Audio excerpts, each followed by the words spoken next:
psicografia de Francisco Cândido Xavier, pelo Espírito Emmanuel. E Emmanuel vem trazendo a lição Evolução e Felicidade. Segunda carta aos Coríntios, capítulo 13, versículo 8. Porque nada podemos contra a verdade, senão pela verdade. A verdade, ela não muda, né? Ela é imutável, a verdade de Deus. E essa verdade, não adianta a gente querer lutar contra ela, que na verdade nós vamos sofrer, né? Para tentar mudá-la, porque ela não vai mudar. Eu tenho que ir a favor da verdade, não contra ela. Então, em Evolução e Felicidade, o que Emmanuel nos esclarece? Não esperavas, talvez, que expressões espetaculares te marcassem na Terra os processos de vivência humana. E muitas vezes, nós mesmos destacamos a disparidade entre as vitórias do raciocínio e as conquistas do sentimento. Filósofos lamentam as distâncias entre a ciência e o amor. Ainda assim, acima de nossos próprios pontos de vista, anteriormente extendidos, somos forçados a considerar que os domínios de um e outro são muito diferentes. Onde os eletrocardiógrafos, capazes de medir o grau da dedicação dos pais pelos filhos, onde os computadores que nos traduzam em número e especificação as doenças suscitadas pelo ódio, como encontrar as máquinas que possam frenar entre os povos os impulsos da guerra e da delinquência? Em que prodigioso supermercado adquirir exaustores das paixões que na terra, enquanto encarnados, tanta vez nos devastam a alma, inclinando-nos à loucura ou ao suicídio? E onde, por fim, surpreender as engrenagens que nos mantenham aí no mundo, com serenidade e equilíbrio, frustrando-nos as lágrimas, quando apertamos em vão entre as nossas as mãos desfalecentes das criaturas queridas que se despedem de nós, antecedendo-nos na viagem da morte? Não te apaixones pelo progresso sem amor. De que te valeria palmilhar por meses e meses um deserto formado em pepitas de ouro sem a bênção da fonte? Ou residir num palácio sem luz? Atende à evolução para aperfeiçoar a vida, mas cultiva a fé e a paciência, a humildade e a compreensão, que te balsamizem o espírito, porque não existe felicidade sem amor e não existe amor sem responsabilidade fora das leis de Deus. Emmanuel nos chama a atenção para a disparidade que existe entre as conquistas da razão, do raciocínio, do intelecto, em contrapartida às conquistas do sentimento, da moral. Apesar dessa distância que existe, que se foi criada entre ciência e amor, a gente tem que entender que é diferente uma coisa da outra, né? Uma coisa é o progresso material, o intelectual que a gente vai adquirindo e a gente vai transformando a nossa vida em sociedade numa vida melhor, né? Porque são criados instrumentos como as máquinas que facilitam a nossa vida, que examinam, que determinam doenças, que possibilitam que a gente viva mais e melhor. Mas, ao mesmo tempo, a gente tem um outro lado que não pode ser deixado de lado em detrimento das conquistas intelectuais. Que ele vem falar do amor, que ele vem falar do sentimento, né, que todos nós precisamos. Porque nós somos espíritos. Estamos aqui nessa condição de espíritos encarnados no planeta Terra para a nossa evolução, com o objetivo de atingir a perfeição espiritual. Uma perfeição que é uma perfeição relativa, porque perfeitamente, absolutamente, somente Deus. Mas a gente tem esse destino. Nosso destino é evoluir, é crescer, é chegar à perfeição. E aí ele fala que nem sempre, né, o progresso intelectual acompanha o progresso moral. Muitas das vezes o progresso intelectual chega primeiro e o moral vai ficando para trás. O problema não é isso, porque quando a gente vai ver aqui na lição 780 do Livro dos Espíritos, que Allan Kardec pergunta aos espíritos o seguinte: o progresso moral segue sempre o progresso intelectual? Então, assim, os dois andam juntos, um acompanha o outro. Aí, o que eles respondem? É sua consequência, mas não o segue sempre imediatamente. E aí ele aprofunda aqui nessa pergunta, 780A. Como o progresso intelectual pode conduzir ao progresso moral?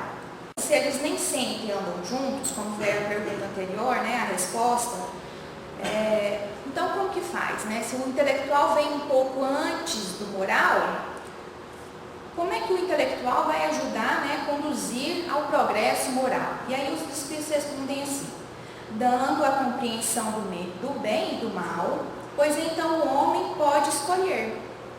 O desenvolvimento do livre-arbítrio segue ao desenvolvimento da inteligência e aumenta a responsabilidade do homem pelos seus atos. Então, a gente desenvolve a nossa inteligência ao longo da nossa caminhada evolutiva, a fim de que a gente conheça o certo, o errado, o bom e o mal. E a gente vai conhecendo isso de uma maneira até um pouco intuitiva, mas também através da experiência.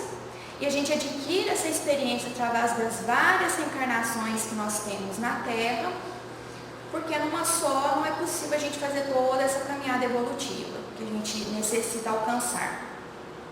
E esse desenvolvimento da inteligência vai fazendo com que a gente perceba então o certo e o errado, e aí eu vou aprendendo a questão moral, a questão do sentimento, vou desenvolvendo as minhas virtudes. Só que aí a gente viu aquela questão ali que o Emmanuel coloca, né? A gente nem imaginava que a gente ia estar, às vezes, reencarnado num momento da história em que haveria um grande desenvolvimento, né, tecnológico, tanto que evoluiu, né, assim, os aparelhos a cada dia está ficando obsoleto e estão sendo substituídos por novas tecnologias estão chegando.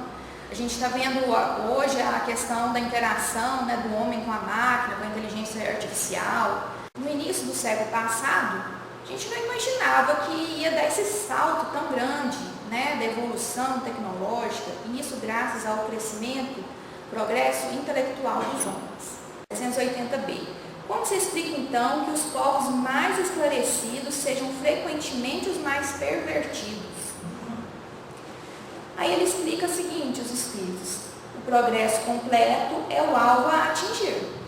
Mas os povos, como os indivíduos, não chegam a ele senão passo a passo. Até que tenham desenvolvido senso moral, eles podem servir-se da inteligência para fazer o mal. A moral e a inteligência são duas forças que não se equilibram senão com o tempo. Então, nós vamos caminhando passo a passo, a evolução não dá saltos, já dizia Darwin, e aí a gente vai aprimorando a nossa inteligência, às vezes a gente cai no erro e utiliza ela para o mal, mas a gente tem aqui a certeza de que a moral e a inteligência um dia estarão juntas em equilíbrio. Diante dessa resposta dos espíritos, né, da questão do senso moral, é que ele fala assim: não te apaixones pelo progresso sem amor. De que te valeria palmilhar por meses e meses um deserto formado em pepitas de ouro, sem a bênção da fonte? Ou residir num palácio sem luz? Então, nós não devemos apenas glorificar, valorizar somente o nosso progresso intelectual. Hoje a gente tem, por que existe esse progresso intelectual, por que existe todas essas máquinas foram criadas? É para o nosso conforto, é para o desenvolvimento da inteligência, para o nosso bem-estar. Antigamente a gente ficava preocupado se a gente ia ter o que comer, hoje a gente sabe que a gente pode ir no supermercado e adquirir. Antigamente a gente ficava preocupado se a gente ia conseguir se proteger de uma grande catástrofe do tempo. Hoje a gente tem os meios de saber fazer as previsões, né, minimamente acertadas aí, para a gente conseguir se resguardar. Então a gente não está mais naquela fase simplesmente de caçar e sobreviver. A gente já está numa fase um pouco mais avançada, e isso graças ao progresso intelectual. Só que aí faltou o quê? O desenvolvimento da moral. E aí o desenvolvimento da moral é o que precisa puxar agora, para que não haja o progresso intelectual sem o amor. Na questão 967, em que consiste a felicidade dos bons espíritos? Porque a gente está falando de evolução e felicidade, que é o título da lição do Emmanuel. Então, em que consiste essa felicidade? Eu vou pegar só um trecho aqui da resposta, que eles explicam o seguinte: a felicidade dos espíritos é sempre proporcional à sua elevação. Somente os espíritos puros gozam, na verdade, da felicidade suprema, mas nem por isso os demais são infelizes. Entre os maus e os perfeitos há uma infinidade de graus nos quais os gozos são relativos ao estado moral. Então, a felicidade suprema só espírito puro vai atingir. Nós, hoje, estamos aqui na condição ainda de espíritos imperfeitos, no mundo de provas e expiações, vivemos nessa vida, sofrendo as vicissitudes da existência corporal. O que seriam essas vicissitudes? A própria incerteza da matéria. Então, assim, eu não sei se eu vou ficar doente, se eu fico doente aquilo ali me atrapalha, me causa mal-estar, me causa dor. A própria condição de estar na matéria que me faz viver essas vicissitudes da existência corporal. E aí, os espíritos, né, eles nos explicam também que a gente vislumbra uma certa felicidade aqui, mas é uma felicidade relativa. E aí a gente, mas então que felicidade é essa, já que a felicidade suprema, que na verdade está muito mais relacionada à questão de fazer o bem ao próximo, de amar ao próximo como a si mesmo. O que eu hoje, no meu dia a dia, eu posso vislumbrar de uma felicidade relativa? E aí os espíritos respondem lá na questão 922. Para a vida material, a posse do necessário. Para a vida moral, a consciência pura e a fé no futuro. Quando eu tiver entendido, compreendido essa questão de que o que eu consigo alcançar hoje é a minha felicidade relativa e que está relacionada materialmente à posse do necessário, não é necessário eu ter uma coleção de objetos, de ter várias coisas, se aquilo não é necessário para a minha existência. E se eu também entender para a minha vida moral, né, o que vai me trazer felicidade é a consciência limpa, a consciência pura e a fé no futuro, e isso já vai me trazer uma felicidade, mesmo passando por todas as intempéries da existência corporal, mesmo passando por todas as dores e aflições que nós ainda estamos sujeitos, porque ainda não somos espíritos bons. Se fôssemos bons, não teríamos, né, tanta necessidade de tanto sofrimento, porque a felicidade está diretamente relacionada, diretamente proporcional à evolução espiritual que nós já alcançamos.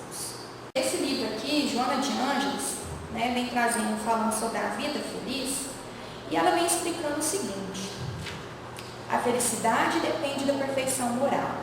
Enquanto viger distonia em relação às leis soberanas, leis divinas, haverá tormento e aflição. No entanto, cada vez que se consiga superar uma ou mais imperfeições do caráter, mais próximo estará a felicidade. Um dos conselhos que ela nos dá aqui no final é o seguinte: sê a manifestação do bem e da paz onde te encontres, e estarás em pleno reino de Deus que se origina no coração jubiloso. Então, quando eu estou em comunhão com Deus, quando eu estou colocando em prática os ensinamentos de Jesus, de fazer o bem ao próximo, amar ao próximo como a si mesmo, a minha felicidade vai se encontrar dentro de mim em ver a felicidade do meu próximo.